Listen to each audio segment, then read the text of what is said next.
Hi! இன்னைக்கு காலையில் என்ன வேலை செய்கிறோன்றது தான் இந்த வீடியோவில் பார்க்க போகிறோம். இன்றைக்கி என்ன பண்ணுறோன்னா, காலையில் இந்த புதினா தண்டு இலையெல்லாம் எடுத்துட்டு அந்த தண்டை மண்ணில் பதிச்சு வளர்க்கலான்ட்டு ரெடி பண்ணிகிட்ருக்காங்க.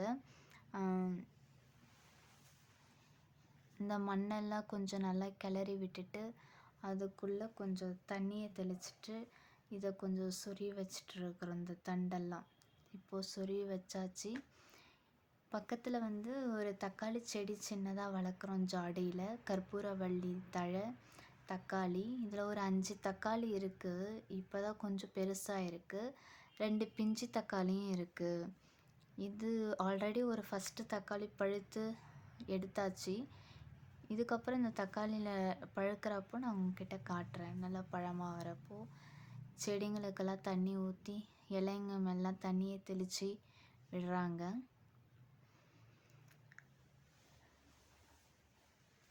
இந்த புதினா எப்படி வளருதுன்றதையும் வீடியோ போடுறோம். புதினாவுக்கு தண்டுக்கு தண்ணியெலாம் தெளித்து விடுறாங்க.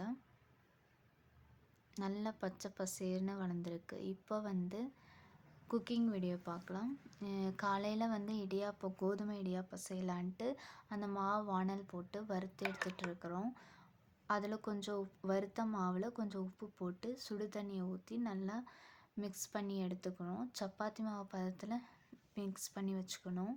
இப்போ அந்த முறுக்கு குழாவில் நம்ம எண்ணெயெல்லாம் அப்ளை பண்ணிவிட்டு அதில் அந்த மாவை ஸ்டஃப் பண்ணுறோம். ஸ்டஃப் பண்ணிவிட்டு இப்போ இடியாப்பத்தட்டுலேயும் நம்ம எண்ணெய்லாம் அப்ளை பண்ணிவிட்டு இடியாப்பத்தட்டில் இந்த முறுக்கு குழா வச்சு நம்ம இடியாப்பத்தை செய்கிறோம். மெதுவாக அந்த இடியாப்ப மாவில் நம்ம சுற்றி எடுத்துகிட்டு வரணும்.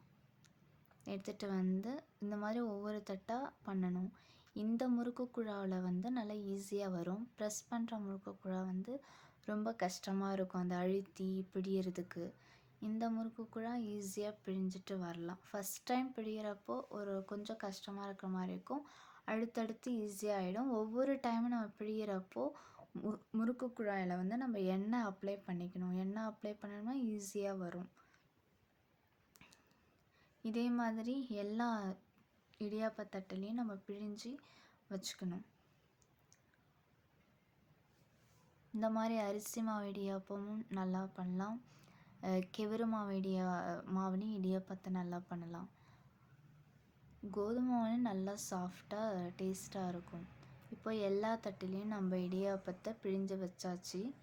இதை எடுத்து நம்ம அந்த கொதிக்கிற தண்ணியில் வச்சு வேக வைக்கணும்.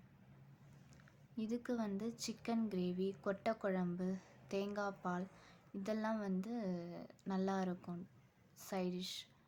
நாங்கள் இன்றைக்கி தேங்காய் பால் தான் செஞ்சுருக்கோம். அது எங்கள் வீட்டு குழந்தைங்களுக்கு தேங்காய் பால்னால் ரொம்ப பிடிக்கும். அதனால இன்றைக்கி தேங்காய் பால் செஞ்சுருக்குறோம். இப்போ இடியாப்பத்தை தட்டை வச்சாச்சு. இது வெந்து வந்த அப்புறம் காட்டுறேன். இப்போ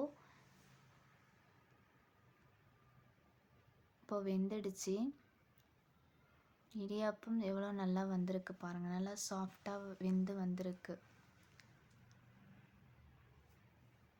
நீங்களும் உங்கள் வீட்டில் இந்த மாதிரி இடியாப்பத்தை செஞ்சு பார்த்துட்டு எங்களுக்கு கமெண்ட் பண்ணுங்கள், ஷேர் பண்ணுங்கள். நெக்ஸ்ட் வீடியோவில் இதே போல் வேறு ஒரு இன்ட்ரெஸ்டிங்கான வீடியோ காட்டுறேன்.